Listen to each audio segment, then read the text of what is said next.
the Hudson River 2 years ago. We had classified intelligence that a new type of metal gear was scheduled for transport. The whole thing stank, but our noses have been out in the cold too long.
Is right on schedule.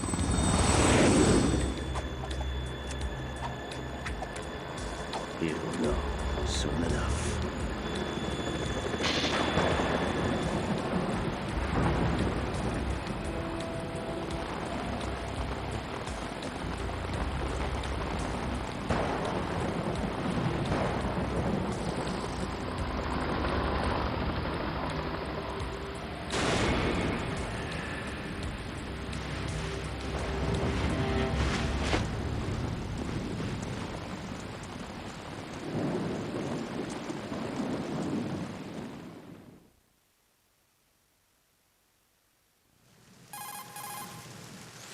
This is Snake.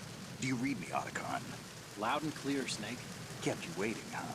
I'm at the sneak point. Everything going okay? The stealth camo's busted. Landing impact. We must have overused it. Sorry, but you're gonna have to deal with it. You're not in the military anymore. Right. I didn't plan on relying on this gadget anyway. The private sector's not so bad, is it? Privacy guaranteed. I'm happy as long as no one gives me any more unwanted gifts. You mean that thing with Naomi? And I can't say I miss the chattering nanny. Mei Ling's not so bad. That reminds me, I have to get in touch with her again about that new Natick flashware. Diverting toys from the SSCEN again? Look, give her a message from me. Someone will find out, sooner or later. She's better off assuming it sooner and quit while she's safe. Too true. Okay, Snake, let's get to work. You know how the technical specs of Metal Gear were sold on the black market after Shadow Moses? All Ocelot's doing. Exactly. And now every state, group, and .com has its own version of Metal Gear. Not exactly a classified weapon for today's nuclear powers. This new one seems to have been designed to wipe the floor with all the other models. The only consistent description is that it's an amphibious, anti-Metal Gear vehicle. That explains why this one is under Marine Corps jurisdiction.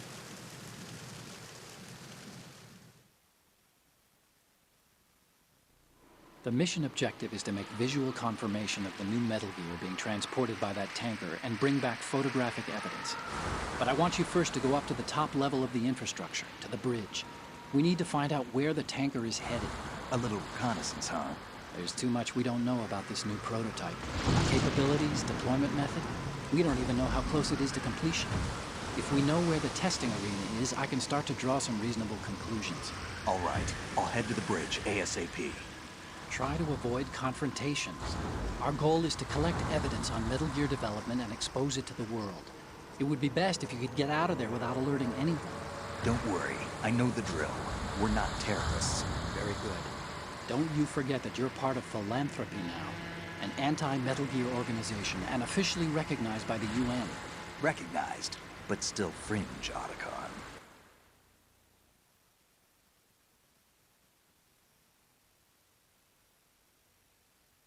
All right, let's look at your gear.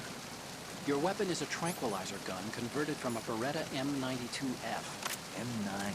It's a little hard to work with because you have to reload after each shot since the slide locks. Better than scavenging at the mission site. Good suppressor, too. The chemical stun will take effect in a few seconds and last for hours. You can take down an elephant with that thing. Check out the laser sighting, too. The effects of the anesthetic round will vary depending on what part of the body is hit. We're talking about a difference of tens of seconds between hitting limbs, chest, or head. As for the equipment... Hey, Snake? Cigarettes? What's wrong with you? It's kind of a lucky charm. You haven't read the Surgeon General's warning, have you? Here's the digital camera. Works almost the same way as your old one.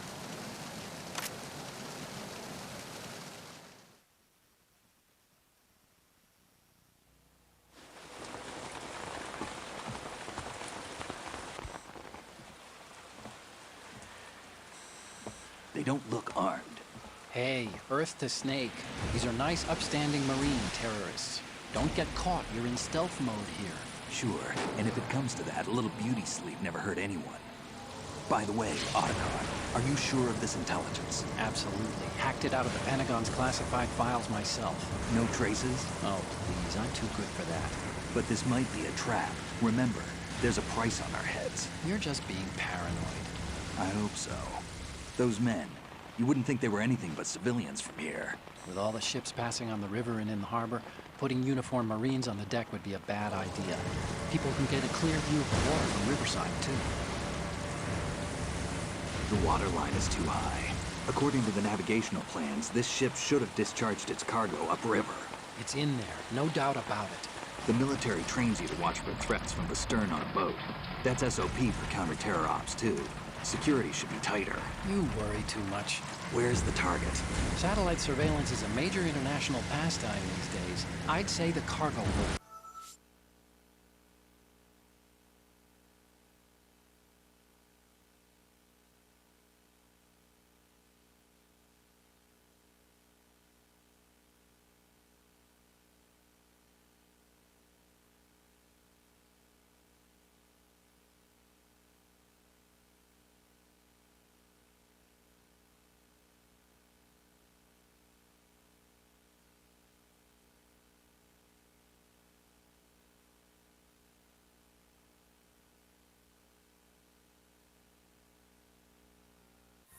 Safely below the deck. Do you see the entrance to the holds? Looks like there are a few entryways into the crew quarters. The chopper. What?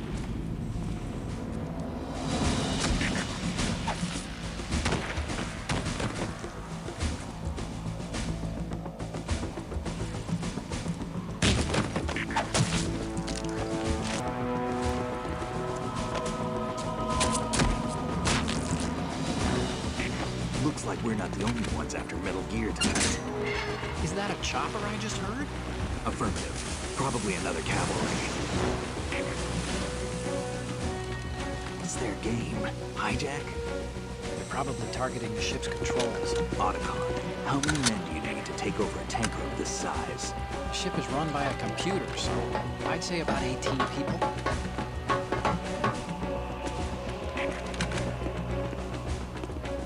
AKS 74U.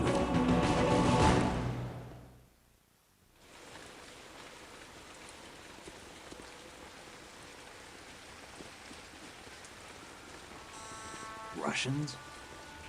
Never touched that head of hair.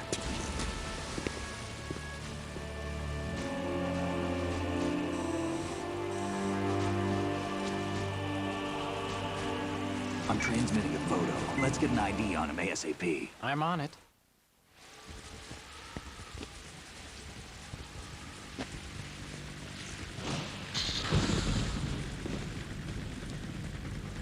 Looks like the tanker's theirs now. KA-60 Kasatka. Kasatka?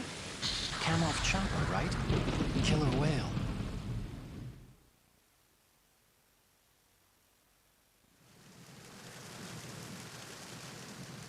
We need to get a fix on who they are. Judging by their transport, aren't they some kind of military commandos? Not necessarily. It could be the KA-62, the civil model. Look, Snake, all we need is the photographic evidence of Metal Gear. As long as we have those, we can put it online and blow the whole thing up. So no pyrotechnics, okay? All right. I'll do my best. This isn't like Shadow Moses. Reach me if anything happens. The frequency's 141.12. How can I check in and save my progress? I'll do it. There's a frequency set aside for it. 140.96. Sorry, but no Mei Ling this time. Call me on the codec when you want to save. Got it. I'll be waiting just past the Verrazano Bridge. You need to be off that ship by then. I'll be in touch.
After the end of World War II, the world was split into two, East and West. This marked the beginning of the era called the Cold War.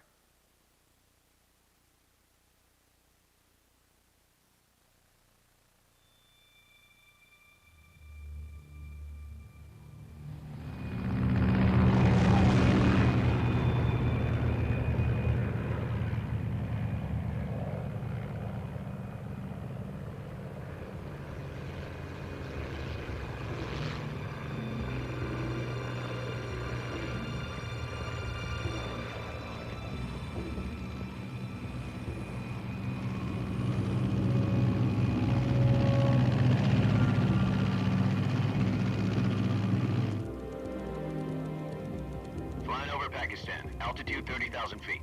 Approaching Soviet airspace. 20 minutes to drop off. Commencing internal depressurization. Equipment check.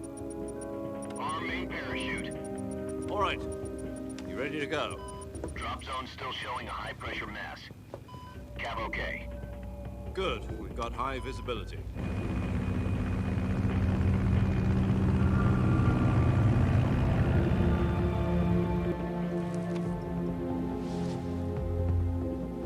Put out that cigar. Connecting oxygen hose to interior connector. Put on your mask.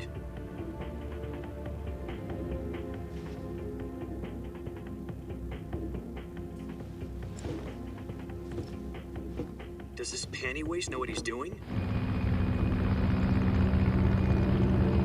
Approaching release point. 10 minutes to drop off. Hey, are you deaf? He said put out the cigar and put on your mask.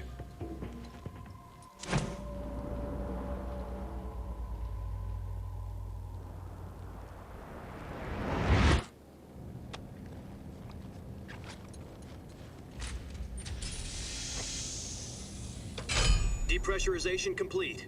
Checking oxygen supply. 6 minutes to drop off. Opening rear hatch.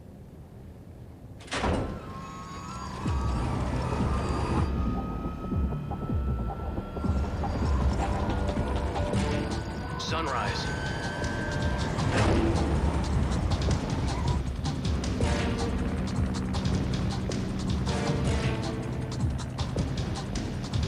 External temperature minus 46 degrees Celsius. 2 minutes to drop off. Stand up. You'll be falling at 130 miles per hour.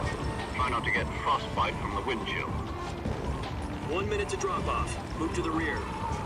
Activate bailout bottle. This is one for the history books. The world's first halo jump.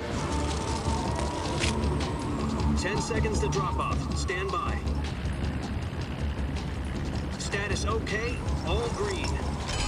Prepare for drop-off. Countdown. 5, 4, 3, 2, 1. Spread your wings. And fly. God be with you.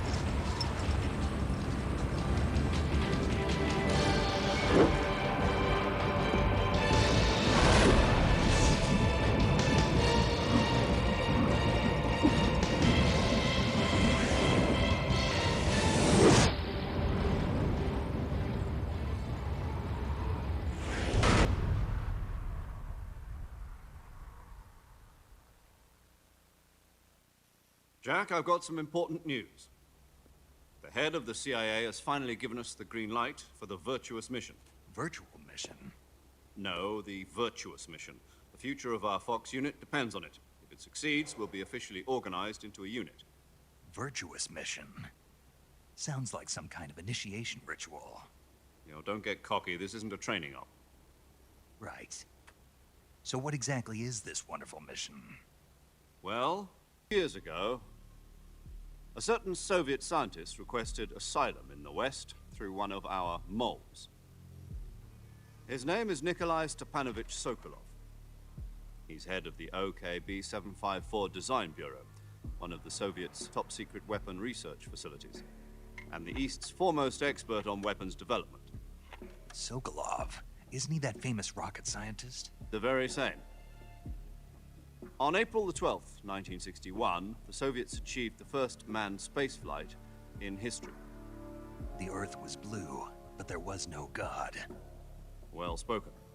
The rocket that carried Yuri Gagarin to orbit was the A-1, known as the Vostok rocket. Sokolov is said to be the man most responsible for the multi-engine cluster used in that rocket. After Gagarin's flight, Sokolov left rocket development to become the head of the newly established Design Bureau. From a lowly technician to head of a design bureau, that's quite a success story, so why'd he want to defect? It seems he'd become afraid of his own creations. Afraid? Call it a crisis of conscience. And for that, he left his country and his family behind and went over the fence? Not exactly. One of his conditions was that his family was also to be taken safely to the west. We used a mole to get the family out first and succeeded in sneaking Sokolov over the Berlin Wall shortly afterwards. I was the one who conducted the operation. The security on the eastern side was still full of holes back then. Then what? We got Sokolov over in one piece, but the whole ordeal had left him exhausted, and we checked him into a hospital in West Berlin. It took him 2 weeks and more than 600 miles to get from the research facility in the Soviet Union to Berlin. He was in no condition to say anything coherent. And it was only a week later that we had something much bigger on our hands. The Cuban Missile Crisis. October the 16th, 1962, President Kennedy received word that the Soviets were in the process of deploying intermediate-range ballistic missiles in Cuba. The President demanded that the Soviets dismantle and remove the missiles. At the same time, he announced a naval blockade to prevent further missile shipments from reaching Cuba. But the Soviets didn't back down, instead placing their armed forces on secondary alert.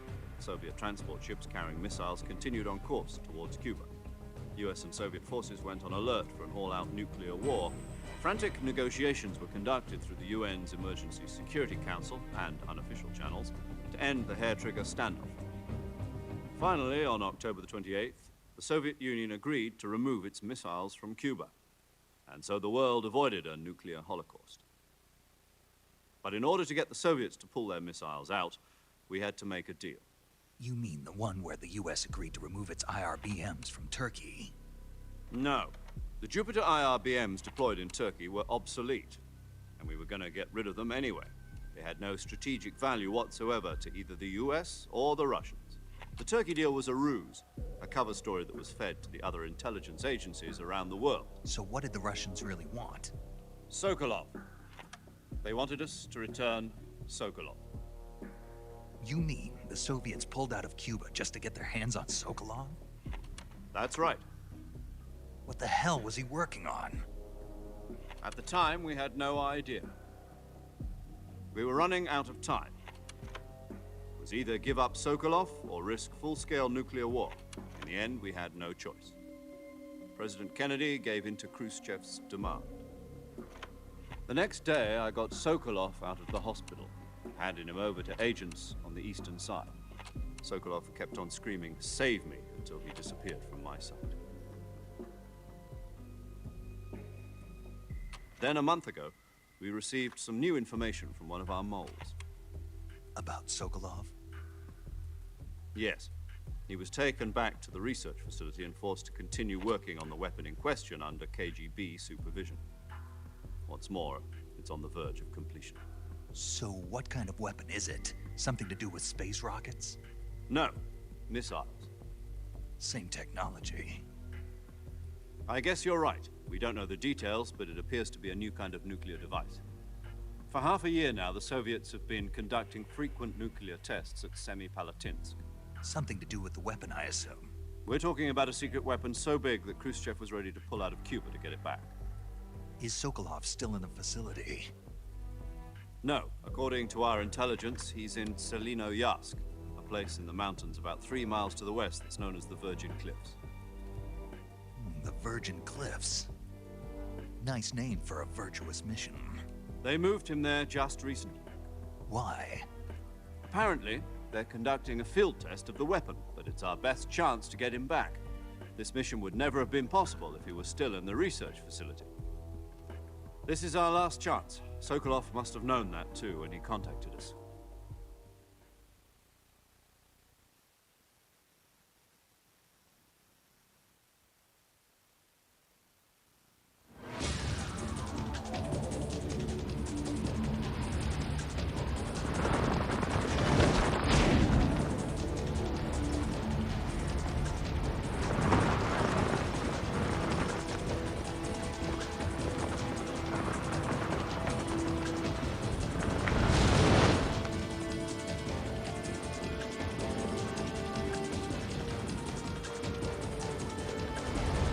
Listen up, Jack. Your mission is to infiltrate Selino Yask in the Soviet mountains, ensure the safety of Sokolov, and bring him back to the West.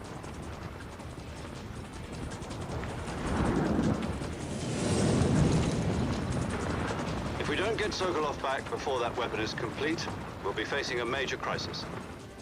The clock is ticking.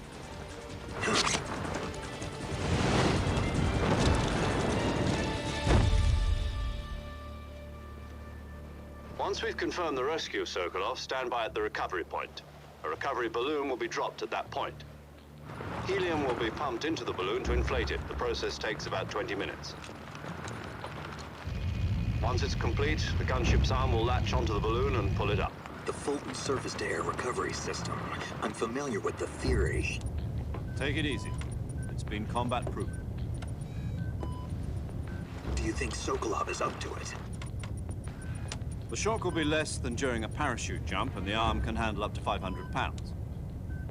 So you're planning on going over the border in a single combat talent?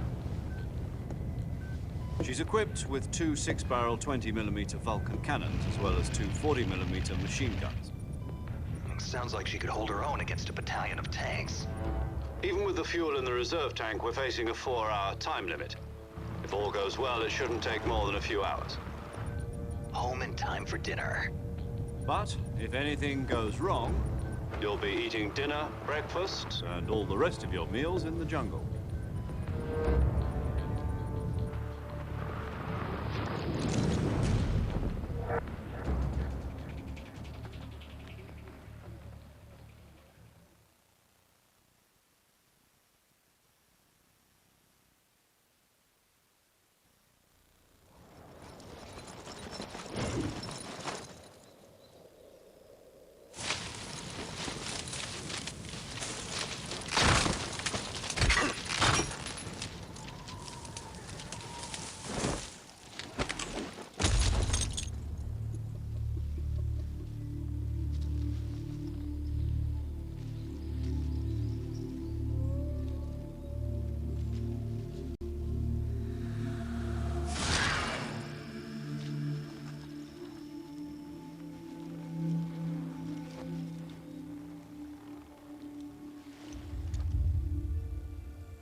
Do you copy?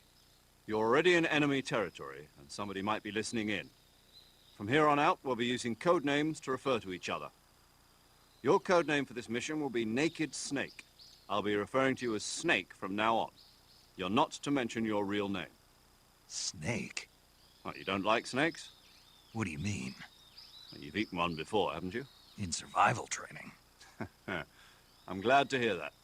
I don't know if I'd ever order one in a restaurant, but... Be careful, you might not have a choice. What about you, Major? What should I call you? Let's see. I'll be Tom. Call me Major Tom. This will be a sneaking mission. You must not be seen by the enemy. You must leave no trace of your presence. Is that clear? This kind of infiltration is the Fox unit's speciality. In other words, weapons and equipment are procured on site. That goes for food as well. You're completely naked, just as your name implies. Great. Now I see why you asked me if I like snakes. I suppose calling me Snake was your idea of a joke, too. No. There's a good reason for that. I'll tell you later when the time is right. Gotcha. Getting back to the subject, how exactly am I supposed to feed myself? You've been issued a knife and a tranquilizer gun. Use them to hunt for food. You'll also find some medical supplies in your backpack. Yeah, about the backpack. I lost it in a tree on the way down. I see. Well, you'd better go back and get it then. You know where it is?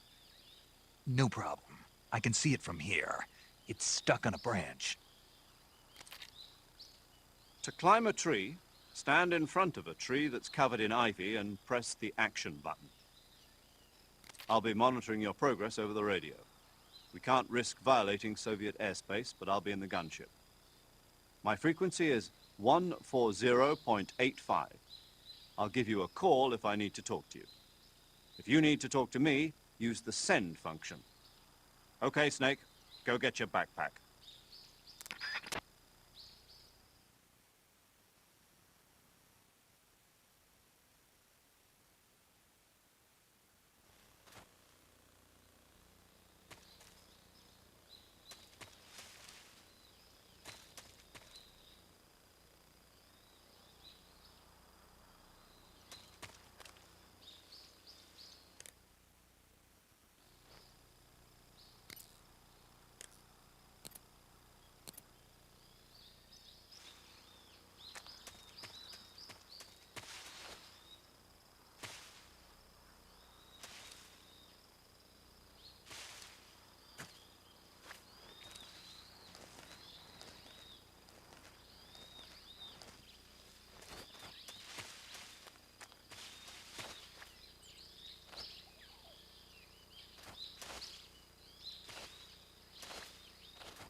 I see you've retrieved your backpack, Snake.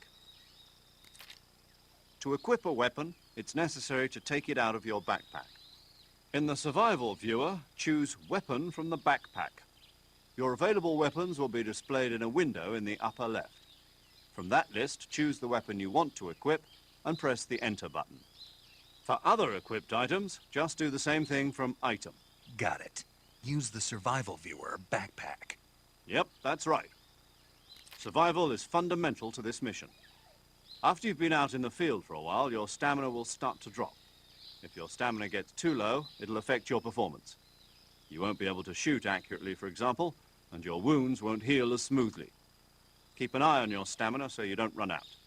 To recover lost stamina, you can hunt for local flora and fauna. You can use either your tranquilizer gun or your knife to hunt. My only weapon is a Mark 22 Hush Puppy tranquilizer gun? That's right. It's been fitted with its own suppressor. However, the suppressor will deteriorate every time you fire. Once its durability reaches 0, the noise suppression effect will be gone. So don't get too trigger-happy with it. The suppressor's durability is shown in the icon. Any weapons and equipment beyond what you're carrying now, you'll have to find as you go. I have to find my own weapons and equipment? Whose crazy idea was this anyway? Solo covert actions are standard Fox operating procedure. You can't leave any traces of your presence. No weapons, equipment, footprints, sweat, or bodily waste. The same goes for bullets and cartridges, too. Your presence in enemy territory is already a violation of international conventions of warfare. There aren't supposed to be any American soldiers in Russia. It could spark an international incident. You can't let anyone see you. You can't let the enemy know you're there. This is a stealth mission. You're a ghost, Snake, in every sense of the word. And there'll be no rescue if you're captured. The military and US government will deny any involvement in the affair. Then I'll just have to take care of myself, huh? I'm afraid so. You've been given a fake death pill for that purpose. SIS guidelines stipulate that soldiers on covert ops like this one be issued a potassium cyanide capsule. Tape it to your body so you can take it when you need to. How generous of you. Use it if you're taken prisoner by the enemy. It'll send you into a state of false death for a short time. Fooling them into thinking that I'm really dead. So how do I come back to life? Just take the revival pill. You mean that thing they put in my tooth before the mission? That's the one. But be careful. If you remain in a state of false death for too long, Nothing will be able to bring you back. Remember that. I'll keep it in mind. You said this was a solo mission, right? Right. I guess that means I can't count on any reinforcements. Correct. The mission rests entirely in your hands. A real one-man army. Relax. There's a support team ready to back you up over the radio. Who? I'll introduce them to you. This time, survival is of utmost importance. The first member of the support team will be in charge of monitoring your physical condition, acting as a medic, so to speak, as well as recording your mission data.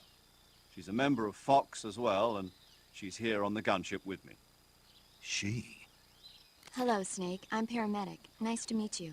Paramedic. As in a medic who comes in by parachute. Aren't you going to tell me your real name? Are you going to tell me yours, Mr. Snake? My name, huh? It's John Doe. And they call you Jack for short. You're a regular Captain Nemo. A name means nothing on the battlefield. After a week, no one has a name. What's your name? Jane Doe. Very funny.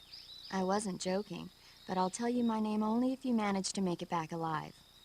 My frequency is 145.73. She's also in charge of recording your mission data.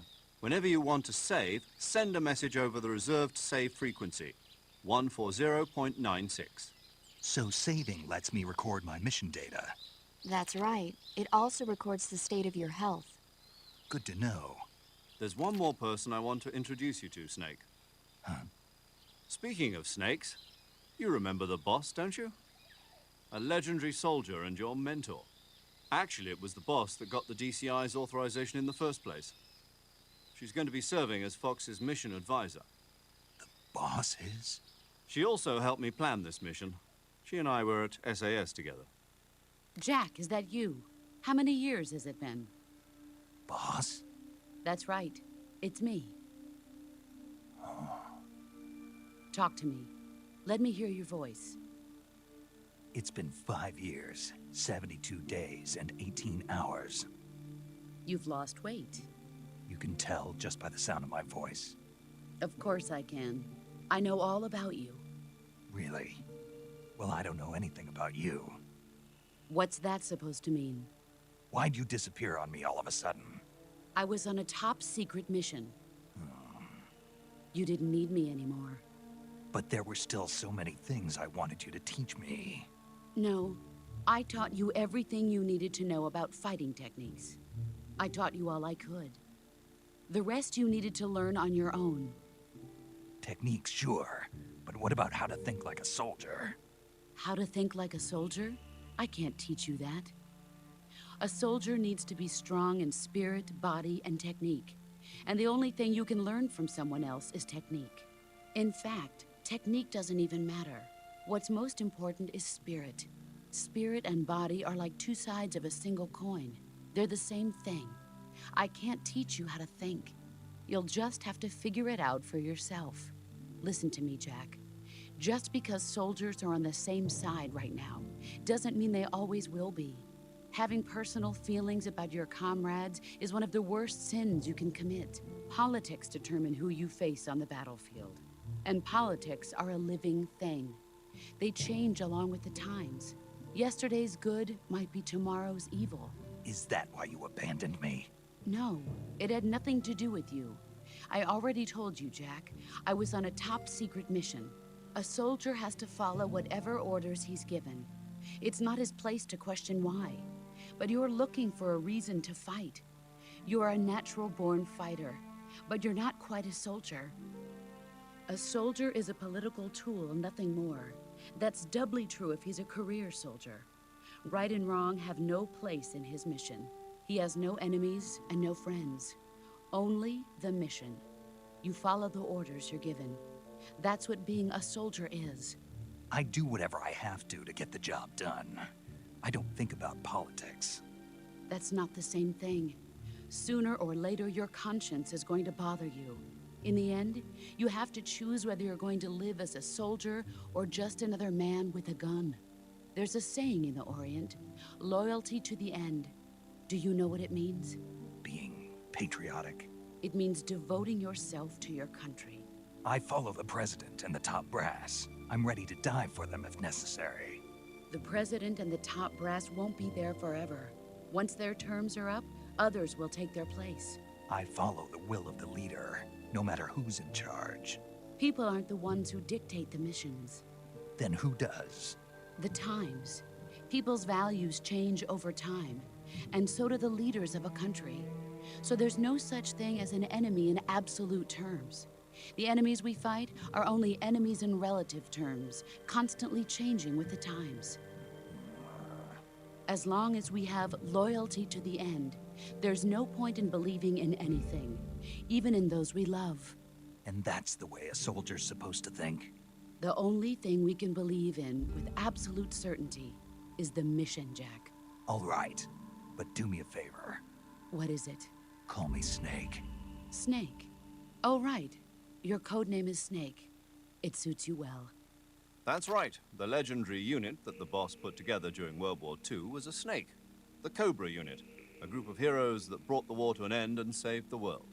As long as you've got a legendary hero backing you up, you'll be fine. Isn't that right, Snake? Yeah. I can't think of anyone else I'd rather have with me. Oh, and one more thing, boss. Yes? It's good to hear your voice again. Same here. After all, who knows if either of us will make it out alive?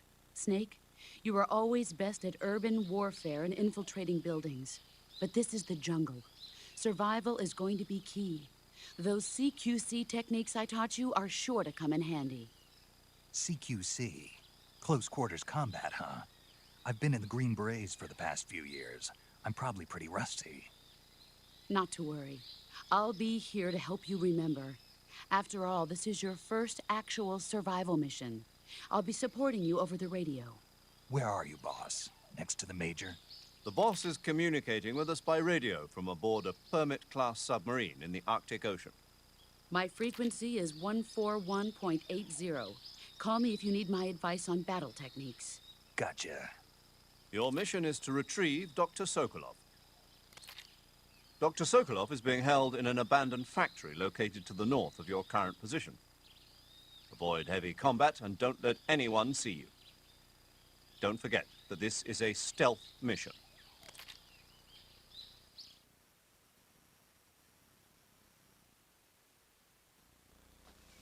Snake, try to remember some of the basics of CQC.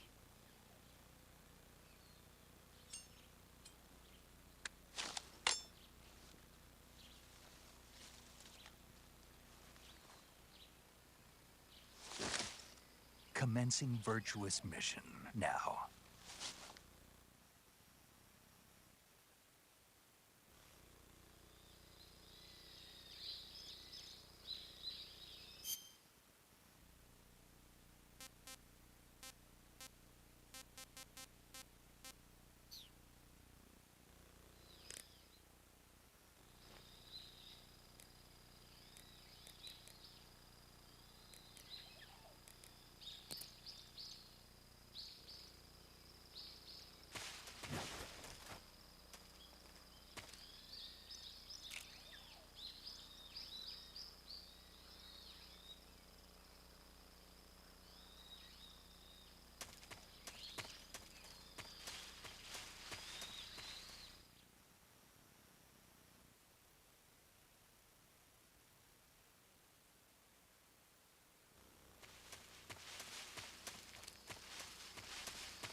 Ah!